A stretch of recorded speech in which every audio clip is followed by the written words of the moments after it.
toujours dans cette lignée, justement, le fait de savoir s'entourer. Oui. Tu parlais de ton équipe, tu parlais de Oui. justement ces différentes boîtes, le fait que tu as su t'entourer. Comment tu fais pour garder une équipe performante, savoir s'entourer et les garder sur le long terme également?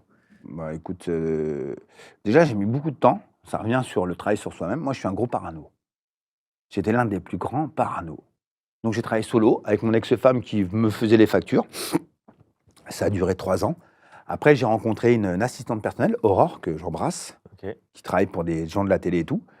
Et j'étais un flic. Je regardais les nains.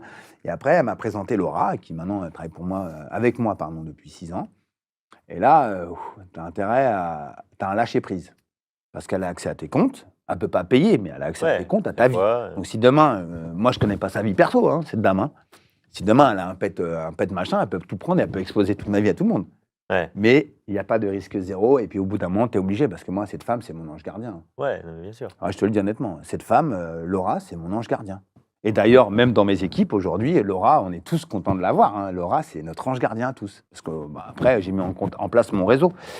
Comment on fait pour garder une équipe? Je pense que déjà, les gens qui viennent, c'est pas moi qui les ai... moi, j'ai trouvé l'homme clé de ma boîte, c'est Jérémy Lenormand. Ça, j'ai trouvé. Okay. Il a quoi comme rôle? Le rôle, il est DG, directeur général. Voilà. On s'est mis d'accord. Moi, j'ai créé cette agence parce que je voulais être un peu plus autonome. Et puis, je voulais faire du digital. Voilà. Et donc, je me dis, ça va être génial. Voilà. Après, moi, j'aime pour l'aventure. Je roule pour l'aventure. Je suis un aventurier. Et donc, Jérém, j'ai fait cette phrase. J'ai dit, Jérém, qu'est-ce que je peux faire pour te rendre heureux? Il me dit... en fait, c'est parti sur ça. Moi, je n'avais pas les couilles de repartir en entrepreneuriat restauration. Et lui n'avait pas les couilles de l'entrepreneuriat dans la... Donc, on a fait chacun notre chemin.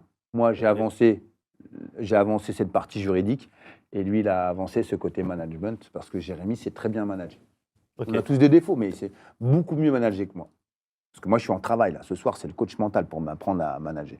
Et donc, Jérémy, l'homme clé, il a amené son entourage. Donc, Swan, Nico, voilà. Et comment on fait pour manager? Tu as 2 façon de faire. Tu dis aux jeunes, montrez-moi. Déjà, je m'intéresse à ce qu'ils font, même si je ne comprends pas tout. Des fois, je suis un peu perdu sur le digital. Je les écoute. Même si j'ai 44 ans et que Swan, par exemple, est plus jeune que moi, je l'écoute. Parce que je ne sais pas faire ce qu'elle fait, donc en fait, je lui fais confiance. Donc c'est une histoire de confiance. Et ça marche. Swan m'a relevé mes réseaux sociaux. Nico est arrivé ensuite, on a relevé YouTube, on a relevé les réseaux. Et c'est des jeunes que j'écoute. Voilà. Donc là, tu vois, même sur YouTube, mon Nico, il me dit, voilà, au niveau des statistiques, tu es plus fort là-dessus, là-dessus, là-dessus. Même si je sais que tu n'aimes pas trop faire ce genre de plat, tu vas faire ce genre de plat. Et je m'exécute. Parce que ça marche. Ouais. Il faut être à l'écoute, il ne faut pas être borné. Il faut être obstiné sur des points. Moi, je parle des points financiers, des investissements et tout ça. Ça, faut pas. Quand tu es sûr, tu es sûr. Mais après, quand c'est sur du développement et de la stratégie, il faut écouter tout le monde. Pourtant, je suis le premier à dire, il y a autant d'avis qu'il y a de trous du cul, c'est pour ça que ça sent la merde. Mais quand il faut brainstormer pour avoir des vraies idées sur un truc que je ne connais pas, j'écoute tout le monde. Voilà. Et